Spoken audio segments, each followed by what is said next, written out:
स्वाद आवे ना आवे, मन लगे न लगे, बस जगने से लेकर सोने तक रट लगा दो नाम की, बस इतने से ही काम बन जाएगा। क्या हो जाएगा?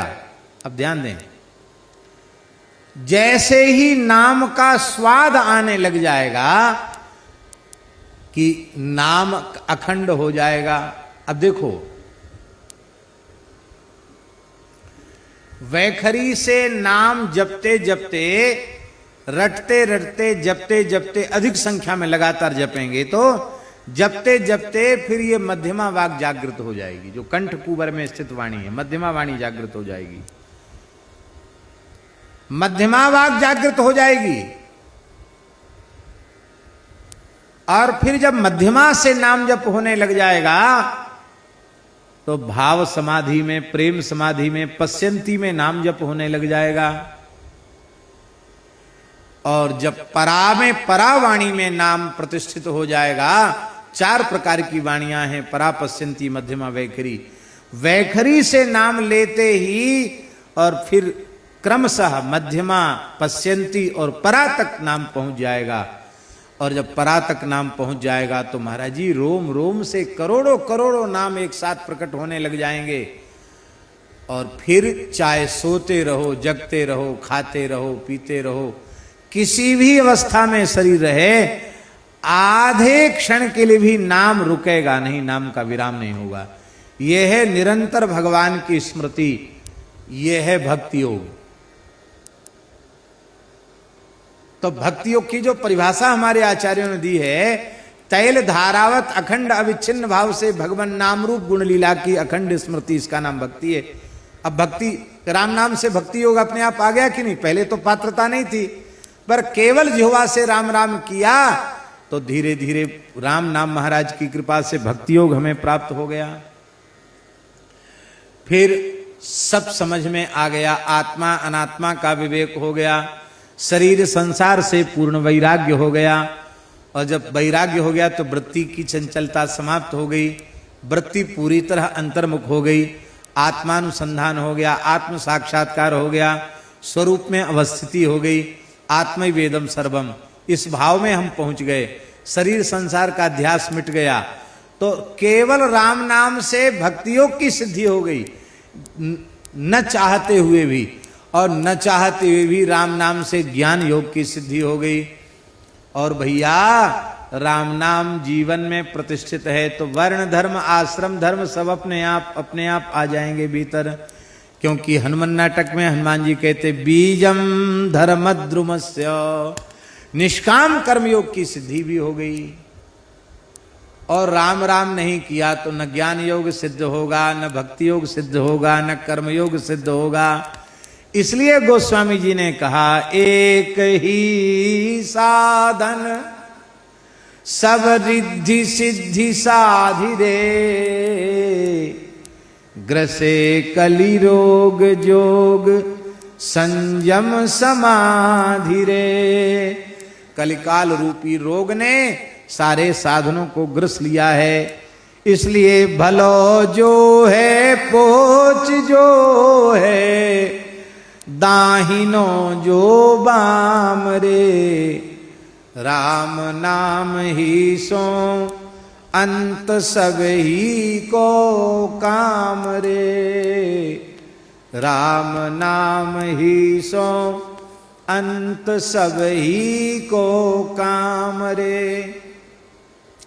हमारे महाराज जी के परम श्रद्धेय और प्रिय मित्र श्री हरे राम बाबा जी, उनके जीवन की एक घटना है।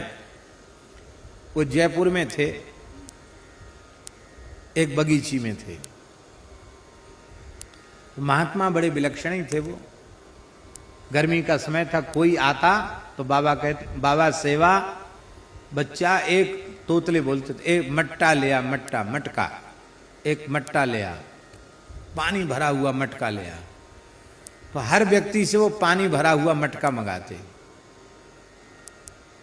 तो हम कम समझते हैं, कम 40-50 पानी भरे मटके। उस समय पानी भी उतना ज्यादा सुलभ नहीं था। और उन सब मटकों के बीच में ही अपना टाट बिछा के आसन लगा के रखते, चारों ओर मटका और बीच में उनका अपना आसन, और अपने चाहे नहाना हो चाहे कुल्ला करना हो सब उसी मटके के ठंडे पानी से बढ़िया। और कोई आ जाए प्यासा तो उसमें से पानी भी पिला देते थे। तो एक महात्मा आते थे ब्रह्मचारी जी, तो वो उधर से निकलते तो गर्मी तो थी, थोड़ी देर वहाँ बाबा के पास बैठ जाते और बाबा जल पिएंगे तो बाबा उनको ठंडा बढ़िया मटका का जल पिलाते। गर्मी का समय था। पता नहीं क्या हुआ, एक दिन उनको ब्रह्मचारी जी को मन में कोई ऐसी बात आई और उन्होंने कहा, बाबा एक बात हम आपसे पूछें, बुरा तो नहीं मानोगे? नहीं नहीं ब्रह्मचारी जी क्यों बुरा मानेंगे, पूछो। बोले हम अब पानी तो आपके यहाँ बहुत दिन से पी रहे हैं, पूछ नहीं पाए आपसे, आप किस जाति के हो?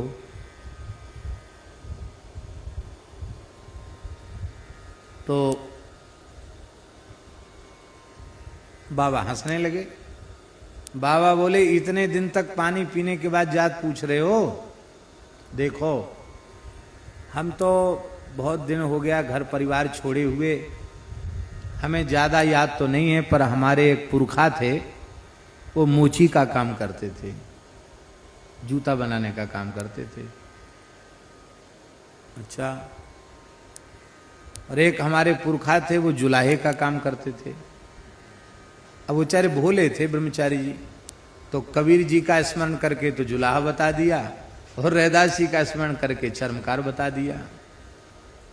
ऐसी दो चार जाति गिना दी। अरे बोले महाराज एक जात तो बताओ, तुमने तो सब जात अपने में ही बता दी। तो बाबा हंसने लगे, बोले हम तो आपको बता दिया, आपने पूछा हमने बता दिया, अब हिसाब किताब आप जोड़ लो। अब तो वे बहुत दुखी हो गए, कह रहे पता नहीं, ये तो बिल्कुल इसकी तो जात वात का कोई ठिकाना ही नहीं है। इतना हम पवित्र रहने वाले, इतने दिन तक यहाँ पानी पीते रहे, इसके पास बैठते रहे, बड़ी दुखी हो गए।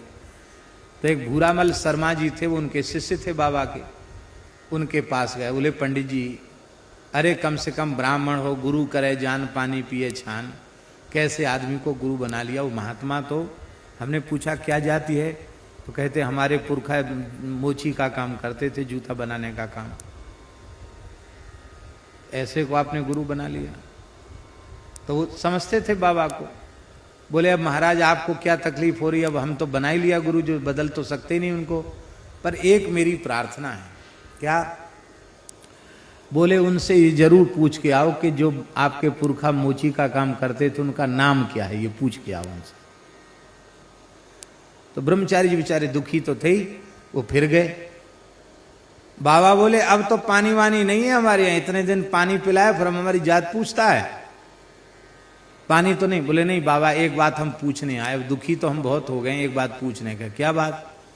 बोले आपके पुरखा जो मोची का काम करते थे उनका नाम बता दीजिए आप। बाबा बोले तू अपनी बुद्धि से नहीं आया, किसी ने भेजा है तुझे। कहा बाबा कुछ भी समझो, आप नाम बताओ, आपके पुरखा का नाम क्या? तो बाबा बोले रैदास जी महाराज। तब वो समझ गए कि रामानंद संप्रदाय की परंपरा के साधु हैं, रैदास जी की याद करके बोल रहे हैं। बोलो भक्तवत्सल भगवान की जय।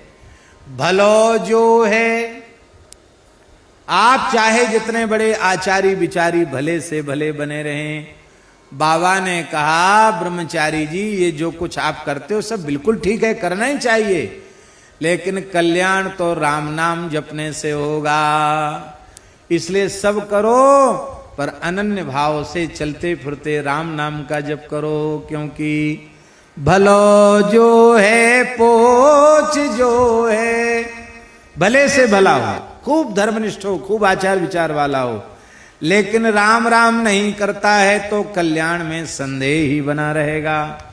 पोच जो है, पोच माने सबसे अधिक नीच व्यक्ति, निम्न से नीच, नीच से नीच है,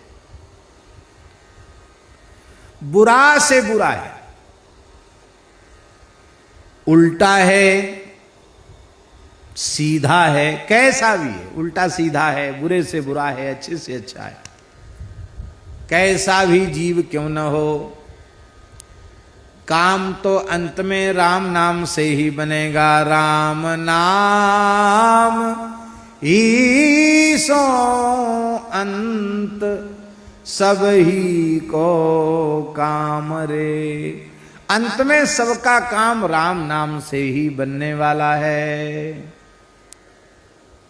अरे भाई अंत में कब बनेगा? जब आज से अभी से लेना आरंभ कर दोगे तो अंत में भी राम नाम की स्मृति आएगी, नहीं तो नहीं आएगी। एक अघोरी था, अघोरी जानते ना, मसान सिद्ध करने वाले, एक अघोरी था। ओ तमाम मनुष्य की खोपड़ियां लिए हुए, इधर लटकाए उधर लटकाए, हड्डियों की माला पहने, काला कपड़ा पहने, मसान जगाया हुआ कोई मसानी, सिद्ध मसानी आया और गोस्वामी तुलसीदास जी महाराज 80 घाट वाराणसी में जहां विराजते थे वहां बैठे थे। वहां से वो अघोरी निकला। इस तरह के सिद्ध बहुत हैं बनारस में। निकला, खप्पर हाथ में लिए था, बार बार आलक आलक आलक आलक ऐसे बोल रहा था। गोस्वामी जी आंख बंद करके बड़े प्रेम से श्री सीताराम श्री सीताराम श्री सीताराम जप रहे थे। जब उन्हें विक्षेप हुआ तो उन्होंने नेत्र खोले, वो अलग अलग चिल्लाता हुआ दिखाई पड़ा। गोस्वामी जी का हृदय करुणा से भर आया और श्री गोस्वामी जी ने कहा, बड़ा प्यारा दोहा है गोस्वामी जी का, हम लख हम ही हमार लख, हम लख हम ही हमार लख, हम हमार के बीच तुलसी अलख ही कालख है, राम नाम जप नीच। तुलसी अलख ही कालख है, राम नाम जप नीच। महाराज जी एक नाम जापक संत की वाणी श्रवण करते ही उस तामसी अघोरी के जीवन में इतना बड़ा परिवर्तन आया। सारे महाराज कपड़ा लत्ता हड्डी फड्डी सब उठा के गंगा जी में पटक दी और राम नाम जपते जपते सिद्ध हो गया। तो भलो जो है पूछ जो है, दाहिनो जो बामरे। एक अघोरी था, बड़ा सिद्ध था महाराज। उसने कब्जा कर रखा था एक बगीचे पर। एक सेठ का बगीचा था, आम का बगीचा, गाजीपुर क्षेत्र की बात है, कहीं बनारस के आसपास। बहुत सिद्ध था, तमाम चमत्कार उस अघोरी में थे।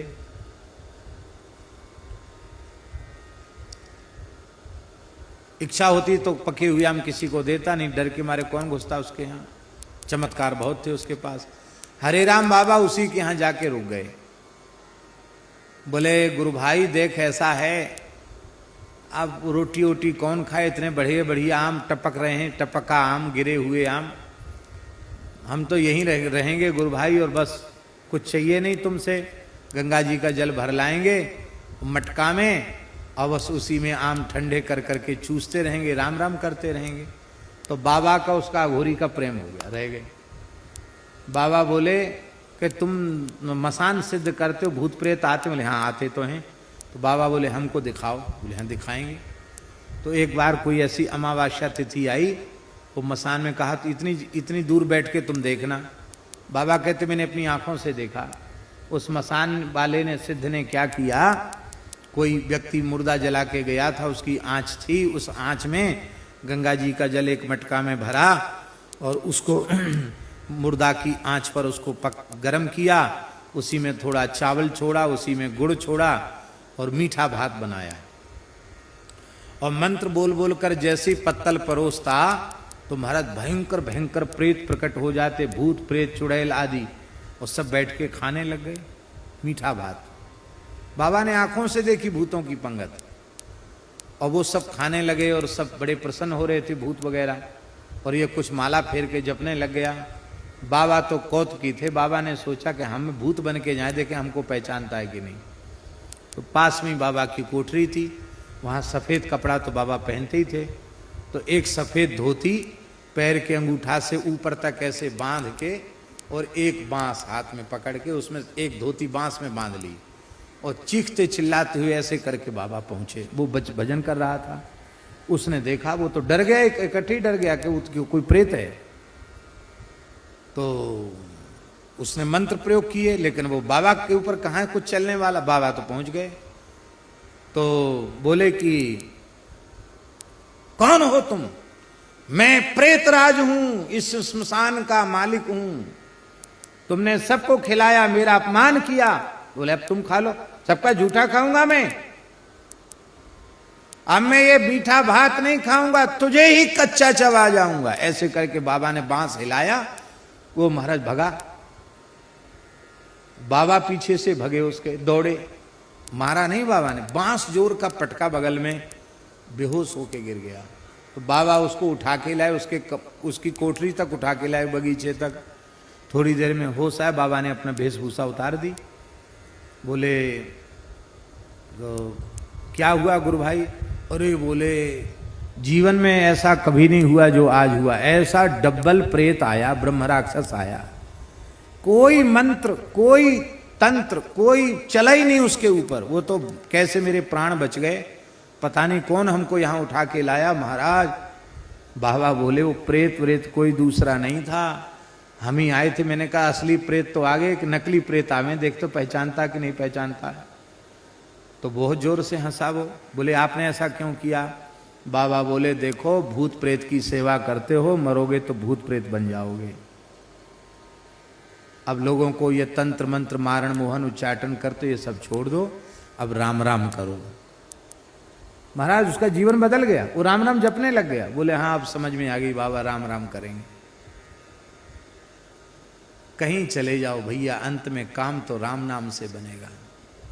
हम ये नहीं कहते कि अघोर पंथ में अघोरी भी एक से एक सिद्ध होते हैं, पर उनके वह आचरण सबके लिए अनुकरणीय नहीं है। एक किनाराम बाबा नाम के महान सिद्ध थे बनारस में, अघोर आचार्य श्री कनाराम बाबा, बड़े सिद्ध पुरुष थे। वो महाराज वेशभूषा से अघोरी थे, पर वे भगवान श्री राम के अनन्य भक्त थे, निरंतर राम नाम का जप करते रहते थे।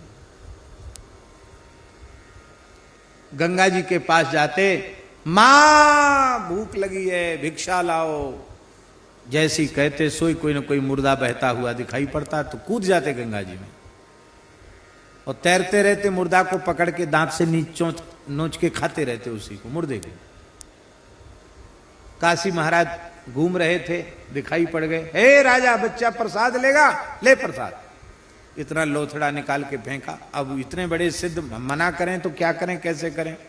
ऐसे ही उन्होंने अपना दुपट्टा किया, तो पूरा दुपट्टा मेवा मिश्री अखरोट बादाम हरी हरी इलायची इस सब से भर गया पूरा दुपट्टा। ऐसे सिद्ध थे महाराज।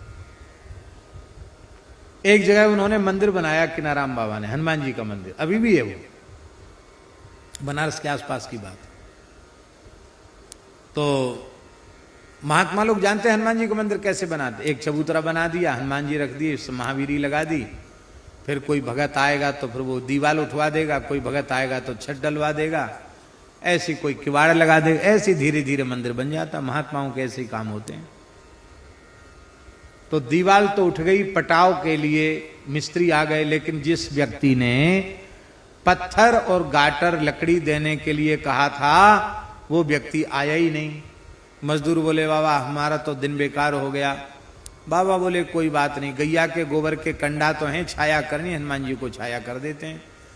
तो ऐसी पुरानी धुरानी लकड़ी उस पर बिछवा दी और ऊपर से कंडों से उसकी छत कंडों से छाया कर दी।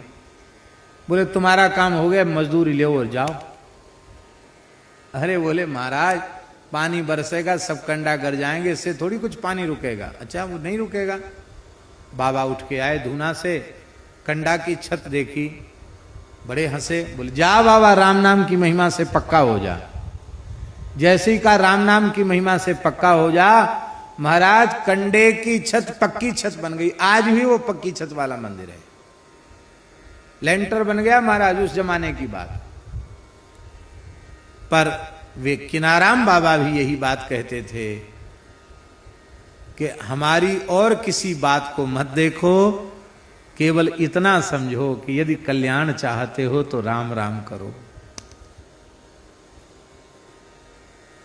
धन्य है भारतवर्ष की पवित्र परंपरा, जहां मरने के बाद भी लोग कीर्तन करते, राम नाम सत्य है, गोपाल नाम सत्य है, सत्य बोलो गत्य है, क्योंकि राम नाम ही सो अंत सब ही को काम रे। अंत में काम तो राम नाम ही आएगा। जगनभ बाटिका रही है फल फूली रे,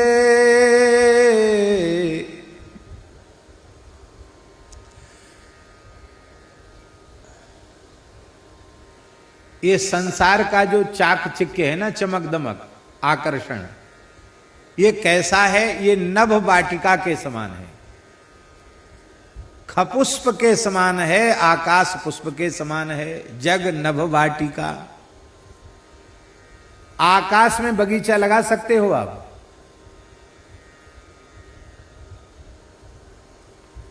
बेला, चमेली, जूही, तुलसी, ये सब आकाश में लगा सकते हो आप? फूल खिला सकते हो? नहीं खिला सकते। क्यों?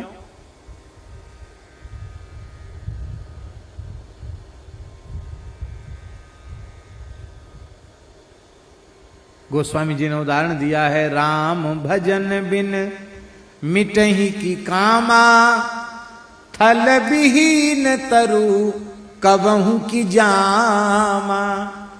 जब तक थल नहीं होगा, स्थल नहीं होगा, भूमि नहीं होगी, मिट्टी नहीं होगी, तो आप बगीचा कैसे लगाएंगे? बगीचा बिना मिट्टी के नहीं लग सकता।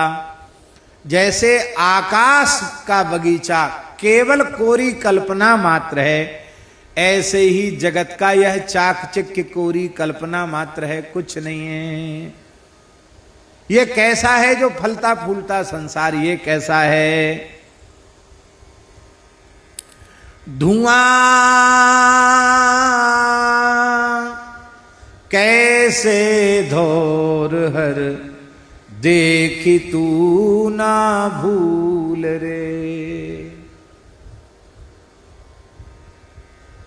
गीला और इधर उधर का कचड़ा वचड़ा सब इकट्ठा करके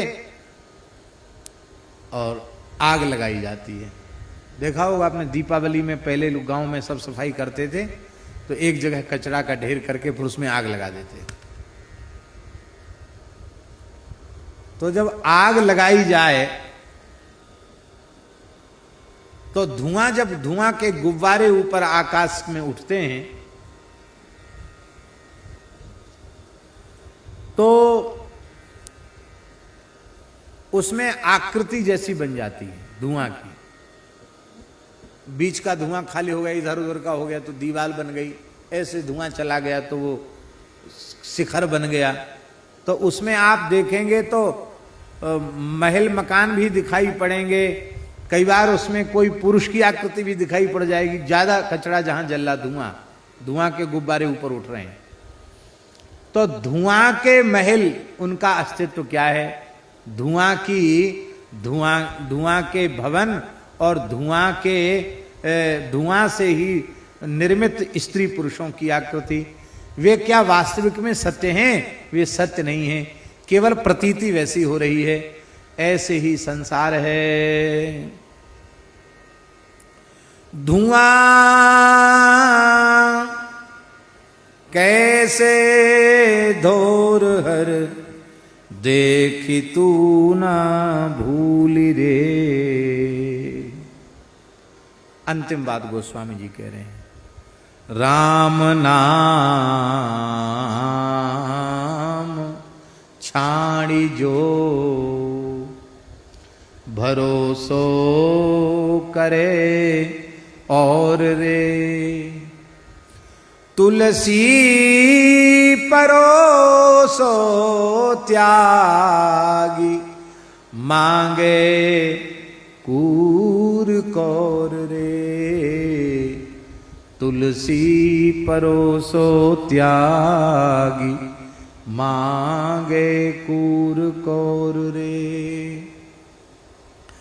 श्री राम नाम को छोड़कर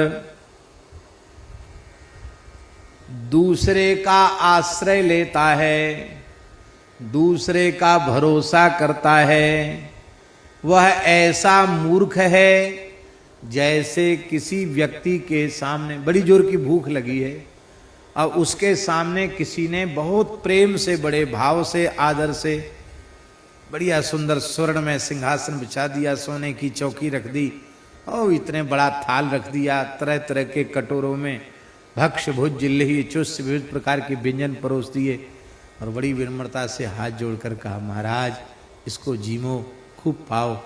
और बड़े प्रेम से और अधिक तृप्त होकर जिमाने के लिए तैयार खड़ा है। भूख तो आपको लगी थी, लेकिन आप बिना किसी कारण के परोसा हुआ स्वर्णमय 56 भोग 36 व्यंजन का थाल छोड़कर चले गए। कहां चले गए? तुलसी परोसो त्यागी, सामने परोसा हुआ छोड़ करके मांगे कूर कौर रे। कौर माने ग्रास। एक एक टुकड़े के लिए कुत्ते के जैसे पूंछ हिला करके, पेट दिखा करके एक एक टुकड़ा मांग रहे हो। इसका मतलब है राम नाम का स्वाद लेना, ये तो परोसी हुई थाली का भोजन करना है। और राम नाम को छोड़कर अन्य अन्य साधन का आश्रय लेना, ये कुत्ते के समान टुकड़े खा खा करके, डंडा खा खा के टुकड़ा खाना और उनसे पेट भरने की कोशिश करने के जैसा है। गोस्वामी जी ने कहा है, राम नाम की महिमा मेरे जीवन से देख लो, चाटत रहो। इसी विनय पत्रिका में स्वान पातर ज्यों कबहु न पेट भरो, सोहो चाखत नाम सुधारस, पेखत पर सुधरो, भरोसो जाहि दूसरो सो करो, मोह को तो राम को नाम काम तरु, कलि कल्याण फरो, भरोसो जाहि दूसरो सो करो। गोस्वामी जी ने कहा, जब हम राम नाम से विमुख थे तो हमारी दशा ये थी कि चाटत रहो स्वान पातर ज्यों। कुत्ता भूख के मारे, जहां भोज भंडारा होता वहां पत्तल, जूठी पत्तल डाल दी जाती, उन पत्तलों को चाटता कुत्ता, लेकिन पेट नहीं भरता। गोस्वामी जी के कहने का आशय ऐसा भी, बचपन में जब हम अनाथ अवस्था में भटक रहे थे, हमारा कभी पेट नहीं भरा। एक जगह तो गोस्वामी जी ने लिखा है, मानत हो 4 फल 4 ही चणक को। 4 चना कोई मेरी हथेली पर रख देता था तो मैं समझता था कि धर्म अर्थ काम मोक्ष 4 पुरुषार्थ मुझे मिल गए। एक दशा तो वो थी जब हम राम राम नहीं करते थे, अनाथ के जैसे भटकते थे बचपन में। मां मर गई, पिताजी मर गए, चुनिया दासी अपने मायके लेके गई थी, वो भी मर गई। फिर कुछ वर्ष तक तो गोस्वामी जी ऐसे अनाथ बालक की तरह भटके और लोगों में ये प्रसिद्धि हो गई कि बालक बड़ा अशुभ है, ये जहां पैदा हुआ था वो सब भी खत्म हो गए, गांव भी उजड़ गया, भैया इसकी छाया से बचो, ये हालत थी। एक दिन तो वो था। और अब सोहो चाखत नाम सुधारस, पेखत पर सुधरो। अब राम नाम रूपी सुधा का रस हम चख रहे हैं। तो आज अवस्था ये है कि बड़े बड़े राजा महाराजा लोग व्यंजन परोस के तैयार खड़े हैं, लेकिन पेखत उसको खाने की इच्छा नहीं होती। राम नाम में इतना स्वाद आने लग गया है कि इन खट्टे मीठे चटपटे व्यंजनों को देखने की भी इच्छा अब होती नहीं है।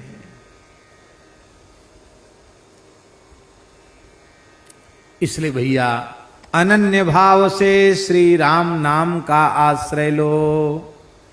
श्री राम जय राम जय जय राम श्री राम, जय राम जय जय राम, श्री राम जय राम, जय जय राम, श्री राम जय राम, जय जय राम, श्री राम जय राम, जय जय राम, श्री राम जय राम, जय जय राम, श्री राम जय राम, जय जय राम, श्री राम जय राम, जय जय राम।